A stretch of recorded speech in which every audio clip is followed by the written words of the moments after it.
नमस्कार and welcome to English for all. This is Manish Rai. आज प्रस्तुत है वर्ग 8 के बच्चों के लिए सेकंड चैप्टर द सुनामी। जी, वर्ग 8 के बच्चों के लिए सेकंड चैप्टर द सुनामी। बच्चों, सुनामी में टी का उच्चारण नहीं होता है। और बच्चों, जैसे ही सुनामी शब्द जेहन में आती है ना, मुझे याद आता है 26 दिसंबर 2004, जब मैंने पहली बार सुनामी के बारे में सुना था। और सुनामी क्या कर सकती है उसको भी मैंने अखबारों में और टीवी में देखा था। मुझे वह दिन आज भी याद है। आज भी उस दिन को याद करके मेरे रूह कांप जाते हैं बच्चों। तो आइए, सुनामी पढ़ने से पहले, बिफोर यू रीड, जिसका मतलब होता है पढ़ने से पहले, look at the map of the Andaman and Nicobar islands given here. बच्चों, आइलैंड्स का मतलब होता है द्वीप और मैप का मतलब होता है नक्शा। यानी नीचे दिए गए नक्शे को देखिए। ये अंडमान और निकोबार द्वीप समूह के नक्शे हैं। इनको गौर से देखिए बच्चों। ये देखिए, ऊपर जो है ना अंडमान है और नीचे जो है निकोबार है। यानी नॉर्थ में ऊपर की ओर अंडमान है और साउथ में नीचे की ओर निकोबार द्वीप समूह है। और इन दोनों द्वीप समूहों को बच्चों, ये जो देख रहे हैं ना, ये दोनों द्वीप समूह जो हैं, ये 10 डिग्री चैनल्स के द्वारा सेपरेट किए जाते हैं। जी, अंडमान निकोबार द्वीप समूह को 10 डिग्री जो चैनल है ना, ये सेपरेट करता है। तो आइए बच्चों, शुरुआत होती है यहाँ से। पहले आप मैप देख लीजिए। ये लिखा है बच्चों, ये है आपका नॉर्थ अंडमान, ये है आपका मिडिल अंडमान, ये है लोअर अंडमान, ये है पोर्ट ब्लेयर, ये है अंडमान सी है और ये लिटिल अंडमान है। बच्चों गौर से देखिएगा। फिर नीचे बढ़ते हैं तो ये निकोबार आइलैंड्स है, इसको देखिए बच्चों। यहाँ पे ये कार निकोबार है, इसके बाद ये तारासा है, ये कच्छल है, ये बच्चों नैनकोरी है, ये लिटिल निकोबार है और ये ग्रेट निकोबार है। और यहाँ पे देख रहे हैं ना बच्चों, ये मैप है, ये स्केल है। यहाँ से यहाँ तक जाएंगे तो 100 किलोमीटर होगा। आप इसको माप सकते हैं। अब आइए आगे देखते हैं बच्चों। लिखा कि नाउ रीड द सेंटेंसेज। अब वाक्यों को पढ़िए। लिखा now read the sentences. Read का मतलब पढ़ना होता है। अब वाक्यों को पढ़िए। बिलो, बिलो का मतलब नीचे, नीचे दिए गए वाक्यों को पढ़िए। रीराइट कीजिए। रीराइट का मतलब होता है फिर से लिखना। बच्चों याद रखिएगा, री का मतलब होता है पुनः या फिर से। रीराइट फिर से लिखिए, री रीड फिर से पढ़िए, है ना। रिकाउंटिंग फिर से गिनिए, रीपोल फिर से वोट कराइए। तो री का मतलब होता है फिर से या दोबारा। रीराइट द इनकरेक्ट वंस, यानी इनकरेक्ट का मतलब होता है गलत। गलत वाक्यों को फिर से लिखें after correcting the mistakes. Mistake का मतलब होता है गलतियां और करेक्ट का मतलब होता है सही करना। यानी गलतियों को सही करते हुए, जी, गलतियों को सही करते हुए वाक्यों को दोबारा लिखें। तो बच्चों, पहला है कि कच्छल इज एन आइलैंड। कच्छल क्या है? एक द्वीप है। यहाँ देखिए बच्चों, कच्छल लिखा हुआ है ना, ये द्वीप है। अर्थात ये जो सेंटेंस है ना, ये करेक्ट है। पहला जो वाक्य है ये करेक्ट है बच्चों। दूसरा कह रहा है it is a part of the Andaman group of islands. ये अंडमान द्वीप समूह में है। कच्छल जो है अंडमान द्वीप समूह का एक द्वीप है। तो बच्चों यहाँ देखिए, ये निकोबार का है। जी, ये निकोबार आइलैंड्स का पार्ट है। अतः आप इसको ठीक करेक्ट कर सकते हैं। अंडमान के बदले केवल यहाँ पे आप निकोबार लिख दीजिएगा। It is a part of the Nicobar group of islands. तो ये वाक्य भी आपका करेक्ट हो जाएगा। तीसरा कहता है बच्चों कि Nancowry is an island in the Nicobar group. यानी नैनकोरी जो है ना, यह एक आइलैंड है जो निकोबार ग्रुप में है। तो यहाँ देखिए बच्चों, नैनकोरी है ना, ये निकोबार द्वीप समूह का ही पार्ट है। अतः यह जो कथन है ना, यह सेंटेंस जो है ओके है, सही है। नंबर 4 कह रहा है कि Katchal and Nancowry are more than 100 miles apart. क्या ये 100 मील एक दूसरे से दूर हैं? तो बच्चों इस स्केल पे जब आप मापिएगा ना, तो ये 100 मील की दूरी पे नहीं है। अतः ये वाक्य आपका इनकरेक्ट है। यहाँ पे लेस देन लगा दीजिएगा तो ये सही हो जाएगा। पांचवा कहता है कि the Andaman and Nicobar islands are to the west of India. पूछ रहा है कि अंडमान और निकोबार द्वीप समूह are to the west of India, क्या भारत के पश्चिम में है? ये गलत है। वेस्ट के बदले बच्चों आप ईस्ट कर दीजिएगा। ये भारत के ईस्ट में है, तो आपका वाक्य सही हो जाएगा। नंबर 6 कह रहा है कि the Nicobar islands are to the north of Andaman islands, यानी निकोबार आइलैंड्स जो है, निकोबार द्वीप समूह जो है, ये अंडमान द्वीप समूह के उत्तर में है। जी नहीं, सॉरी, निकोबार जो है ना ये अंडमान के साउथ में है। तो नॉर्थ के बदले आप यहाँ पे साउथ लिख देंगे तो सही हो जाएगा। आप मैप देख लीजिए, ऊपर अंडमान से तो वो नॉर्थ हो जाएगा और नीचे निकोबार है तो ये साउथ हो जाएगा। तो यहाँ पे नॉर्थ के बदले आप बच्चों साउथ कर दीजिएगा, आपका वाक्य सही हो जाएगा। आगे देखिए, ये तस्वीर देखिए बच्चों, ये सुनामी की तस्वीर है और ये सारी तस्वीर बयां कर रही है कैसे पानी की लहरें बहुत ऊंची उठती हैं और बहुत बेग से आगे बढ़ती है और रास्ते में पड़ने वाली हर चीज़ को तबाह कर देती है, बर्बाद कर देती है, उसका नाश कर देती है। देखिए इस मंजर को बच्चों, आपके भी रूह कांप जाएंगे। आइए अब सुनामी के बारे में पढ़ना शुरू करते हैं। बच्चों लिखा है कि a tsunami is a very large and powerful wave caused by earthquakes under the sea। सी का मतलब समुद्र होता है, earthquakes का मतलब होता है धरती का कांपना अर्थात भूकंप, और पावरफुल मतलब शक्तिशाली, वेव का मतलब होता है लहर, लार्ज का मतलब होता है बड़ा।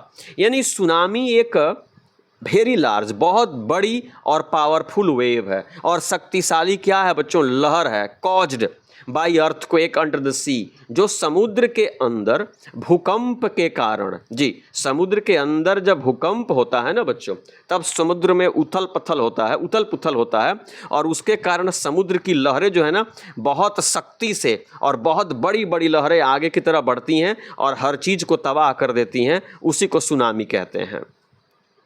ऑन 26 दिसंबर 2004, यानी 26 दिसंबर 2004 की बात है, ए सुनामी हिट थाईलैंड। हिट का मतलब टकरा जाना, यानी एक सुनामी थाईलैंड में आई थी या सुनामी थाईलैंड से टकराई थी।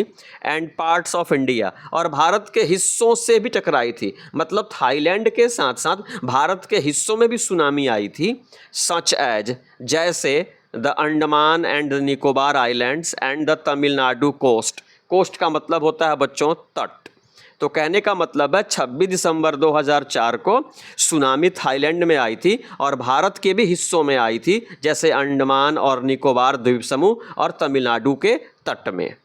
Here are some stories of courage and survival. ये जो चैप्टर आप सुनामी पढ़ने जा रहे हो बच्चों, यहाँ पे आप सम स्टोरीज पढ़ेंगे, कुछ कहानियाँ पढ़ेंगे ऑफ करेज, साहस की। करेज का मतलब होता है साहस, यहाँ साहस की कुछ कहानियाँ पढ़ेंगे। एंड सर्वाइवल, और कैसे साहस के साथ इस भीषण प्राकृतिक आपदा में लोगों ने अपने आप को सर्वाइव किया, बचाया, उसकी भी कहानी आप यहाँ पर पढ़ेंगे।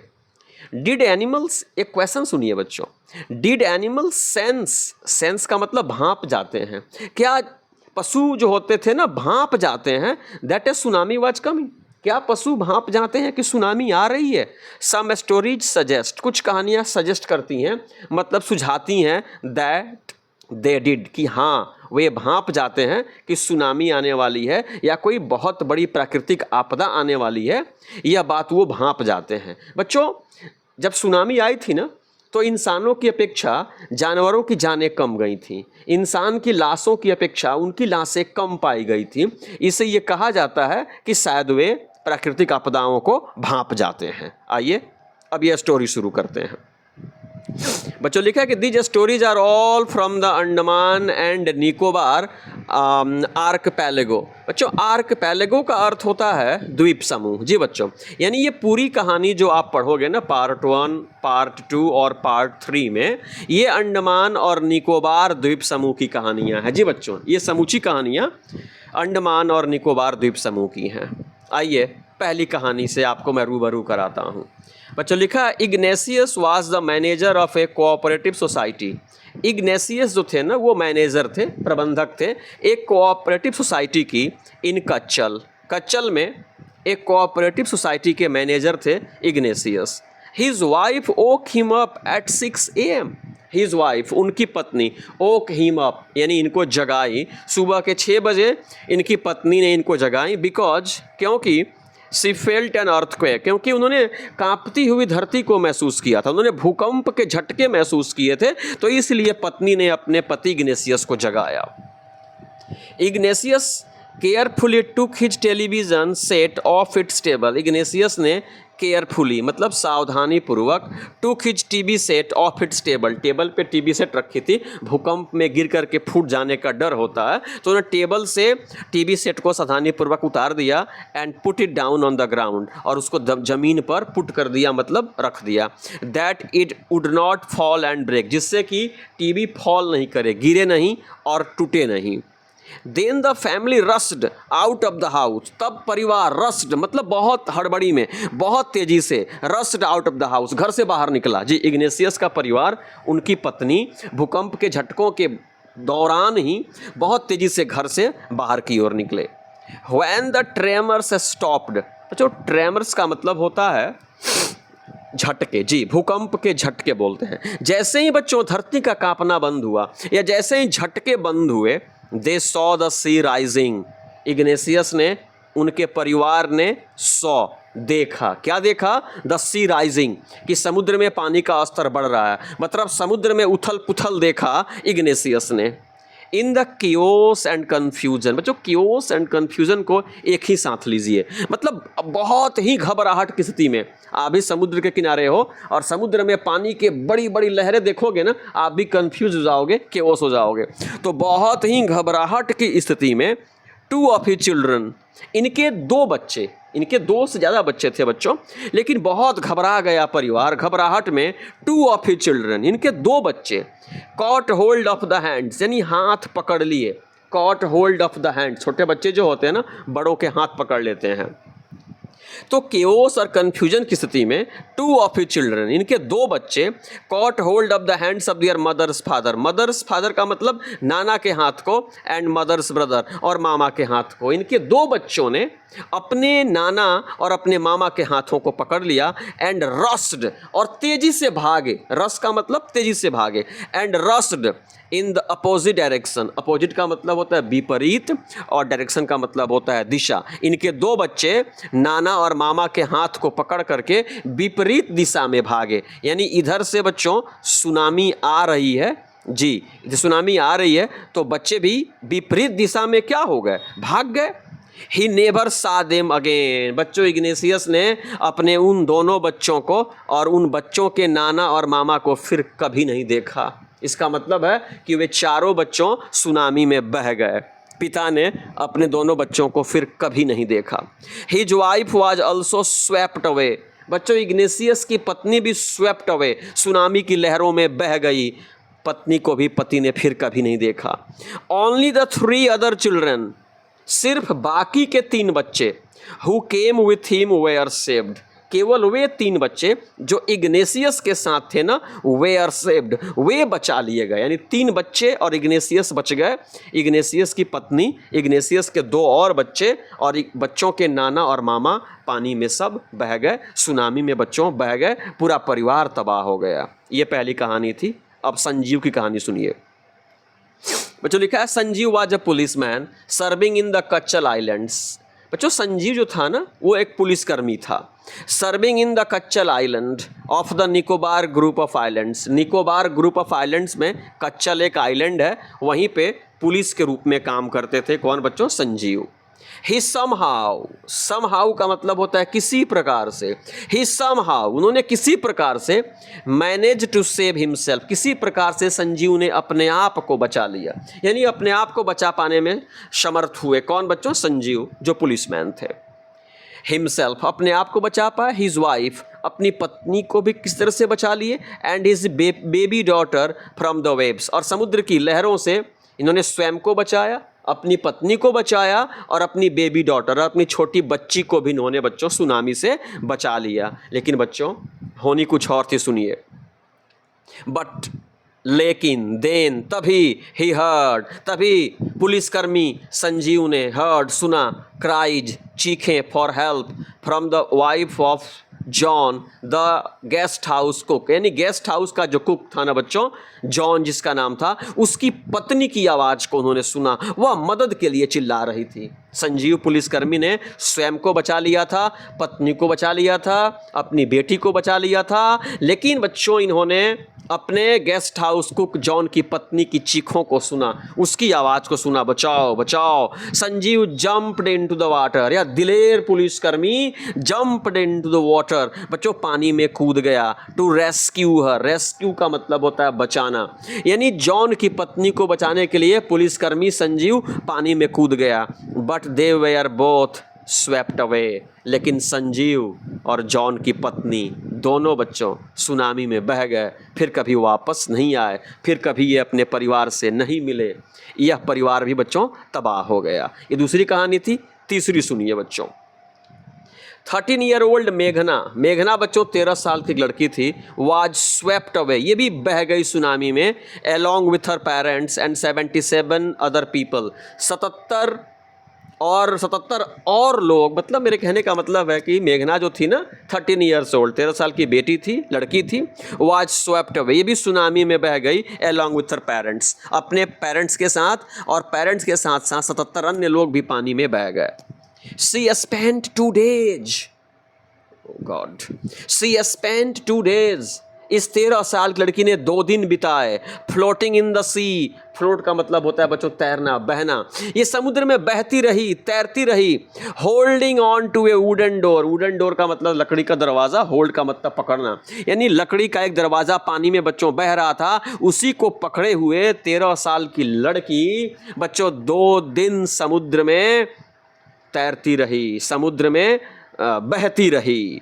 11 times, 11 बार, याद रखिएगा बच्चों। 11 times she saw relief helicopters, relief helicopters way helicopters होते हैं जो आकाश में उड़ते हैं और लोगों तक मदद पहुंचाते हैं या उनको सेफ प्लेस पे लेके जाते हैं। 11 times she saw relief helicopters, 11 बार उसने रिलीफ हेलीकॉप्टर्स को देखा। ओवरहेड, अपने सर के ऊपर 11 बार उसने रिलीफ हेलीकॉप्टर को देखा। बट दे डिडंट सी हर, लेकिन वे लोग इसको नहीं देख पाए। लकड़ी का दरवाजा पकड़ करके 13 साल की मेघना 2 दिन से पानी में तैर रही थी बच्चों। इसने 11 बार रिलीफ हेलीकॉप्टर को देखा, लेकिन वे लोग इस बच्ची को नहीं देख पाए। She was brought to the shore by a wave, she was brought to the shore, shore का मतलब होता है बच्चों समुद्र का किनारा। बच्चों एक लहर उसको समुद्र के किनारे लेकर के आई। जी, she was brought to the shore by a wave, यानी एक लहर उसको समुद्र के किनारे लेकर के चली आई। एंड वाज फाउंड वॉकिंग, और उसे टहलते हुए पाया गया ऑन द सी शोर, समुद्र के किनारे, इन ए डेज। जी बच्चों, एक अचंभित अवस्था में उसको समुद्र के किनारे टहलते हुए पाया गया। बड़ा लोगों को आश्चर्य हुआ। 11 बार लड़की ने हेलीकॉप्टर को देखा, वे इसको नहीं देख पाए। अंत में एक लहर इसको बहा करके समुद्र किनारे लाई और ये पागलों की तरह समुद्र किनारे टहलते हुए पाई गई बच्चों। ये तीसरी कहानी थी। चौथी सुनिए। सुनामी का दुष्परिणाम है बच्चों। लिखा कि Almas Javed was 10 years old। Almas Javed जो थी ना, यह 10 वर्ष की एक बच्ची थी। जी बच्चों, अलमस जावेद जो थी ये 10 साल की एक बच्ची थी। She was a student of Carmel convent in Port Blair where her father had a petrol pump. बच्चों पोर्ट ब्लेयर में ये कार्मल कॉन्वेंट स्कूल की एक विद्यार्थी थी। इसकी उम्र 10 साल थी। वेयर, जहाँ पे हर father had a petrol pump, वहीं पे इसके पापा का एक पेट्रोल पंप था। वे पेट्रोल पंप चलाते थे। कहाँ? पोर्ट ब्लेयर में, और कार्मल कॉन्वेंट में ये पढ़ती थी। Her mother Rahila's home was in the Nancowry island. इनकी मम्मी जो थी ना राहिला, जी, अलमस जावेद की माता का नाम राहिला था। राहिला का घर जो था वो नैनकोवरी आइलैंड में था बच्चों। The family had gone there to celebrate Christmas. परिवार यहाँ पे क्रिसमस मनाने आया था। जी बच्चों, 25 दिसंबर को क्रिसमस होता है और 26 की ये कहानी है। ये पूरा परिवार क्रिसमस सेलिब्रेट करने के लिए आया हुआ था। When the tremors came early in the morning, जब अहले सुबह, early in the morning, जब अहले सुबह ट्रेमर्स केम यानी भूकंप के झटके महसूस किए गए, द फैमिली वाज स्लीपिंग, तब परिवार सोया हुआ था बच्चों। यह घटना सुबह में, अर्ली में घटी थी। तो अहले सुबह जब भूकंप के झटके महसूस किए गए, परिवार सोया हुआ था। Almaz father saw the sea water recede, recede का मतलब मूव बैक, यानी पीछे की ओर जाना। बच्चों अलमास जावेद जो 10 साल की बच्ची थी ना, उसके पापा ने देखा द सी वाटर रिसीड, कि समुद्र का पानी पीछे की ओर जा रहा है। ही अंडरस्टूड, अलमाज जावेद के पिता अंडरस्टूड कर गए, भांप गए, समझ गए। दैट का मतलब कि द वाटर वुड कम, कि पानी फिर से वापस आएगा। रसिंग बैक विद ग्रेट फोर्स, बहुत ही ताकत के साथ। ग्रेट फोर्स का मतलब बहुत ही ताकत के साथ पानी फिर से वापस आएगा, यानी पानी पीछे की ओर जाते हुए उन्होंने देखा, उन्होंने महसूस किया कि पानी अब बड़ी गति से फिर से तट की ओर आएगा। ही वोक एवरीवन अप, परिवार सोया हुआ था। ही वोक एवरीवन अप, इन्होंने सबको जगाया, वो कब मतलब जगाया। एंड ट्राइड, कोशिश की, to rush them to a safer place, और कोशिश की कि जल्दी से सब लोगों को सेफर प्लेस, एक सुरक्षित स्थान तक लेकर के जाया जाए। और ये लोग सुरक्षित स्थान की तरफ चल भी दिए, लेकिन रास्ते में क्या होता है सुनिए। ये मंजर देखिए बच्चों, देखिए ये सुनामी का मंजर है। एज दे रैन, ज्यों ही ये लोग सुरक्षित स्थान की तरफ दौड़े, हर ग्रैंडफादर, जो 10 साल की लड़की है ना जिसका नाम है अलमस जावेद, हर ग्रैंडफादर, उसके दादाजी was hit on the head by something, कोई चीज़ उनके माथे से आकर के टकरा गई। जी, कोई चीज़ लड़की के दादाजी के माथे से टकरा गई। एंड फेल डाउन, और 10 वर्षीय लड़की के दादाजी फेल डाउन, जमीन पर गिर पड़े। Her father rushed to help him, अब लड़की के पापा, जी लड़की के बाबा को बचाने के लिए रस्ट, तेजी से दौड़े। Then came the first giant wave, तभी बच्चों, देन का मतलब तभी, केम मतलब आई, द फर्स्ट मतलब पहली, जाइंट वेव, तभी बच्चों पानी की सबसे बड़ी लहर आई। जाइंट वेव, बड़ी लहर आई कब? जब दादाजी के सर पे चोट लगी, वो ज़मीन पे गिर गए और पिताजी बचाने के लिए दौड़ करके उनके पास गए, और तभी बच्चों पानी की तेज लहर आई। That swept both of them away, पापा और बाबा दोनों को लहरें बहा ले गई बच्चों, और फिर से वे दोनों कभी वापस नहीं आए। फिर सुनिए। Almaz mother and aunts stood clinging to the leaves of a coconut tree. Cling का मतलब होता है सट के, चिपक करके खड़ा होना। अब अलमा की जो माता थी ना, 10 वर्षीय बच्ची की जो माँ थी, एंड आंट्स, और उसकी जो चाचियाँ थी ना, स्टूड क्लिंगिंग, यानी कोकोनट ट्री की पत्तियों को, नारियल की पत्तियों को पकड़ करके वे लोग कस के पकड़ करके खड़े थे। कॉलिंग आउट टू हर, और वो बच्ची को चिल्ला रहे थे, अलमा जावेद को चिल्लाते, यहाँ आओ चिल्ला रहे थे। इसी बीच ए वेव अपरूटेड द ट्री, एक लहर आती है, वेव मतलब लहर आती है, अपरूट का मतलब जड़ से उखाड़ देना, उस नारियल के पेड़ को जड़ से उखाड़ देती है, जिसको पकड़ करके लड़की की माँ और चाचियाँ खड़ी थी। And they two were washed away, two का मतलब भी, और वे भी पानी में बह गए, वे भी सुनामी के शिकार हो गए। कौन? पापा और बाबा तो हुए थे ना, अब माँ और चाचियाँ भी बच्चों सुनामी की शिकार हो गई। Almas saw a log of food floating, अब अलमा जो थी ना, उसने क्या देखा? A log of food, log of food का मतलब होता है लकड़ी का टुकड़ा। उसने एक लकड़ी के टुकड़े को देखा, फ्लोटिंग, फ्लोटिंग का मतलब पानी पे तैरते हुए लकड़ी के टुकड़े को देखा। सी क्लाइम्ड ऑन टू इट, वह जो लकड़ी का टुकड़ा पानी पर तैर रहा था ना, क्लाइम ऑन टू इट, उसी पे चढ़ करके बेचारी 10 वर्ष की बच्ची बैठ गई। देन सी फेंटेड, उसके बाद वो फेंट हो गई, बेहोश हो गई, अचेत हो गई, अनकॉन्शियस हो गई। बस लड़की उसी पे बैठ करके बेहोश हो गई। न पापा रहे, न माँ रही, न बाबा रहे, न चाचियाँ रहीं, कोई नहीं रहा।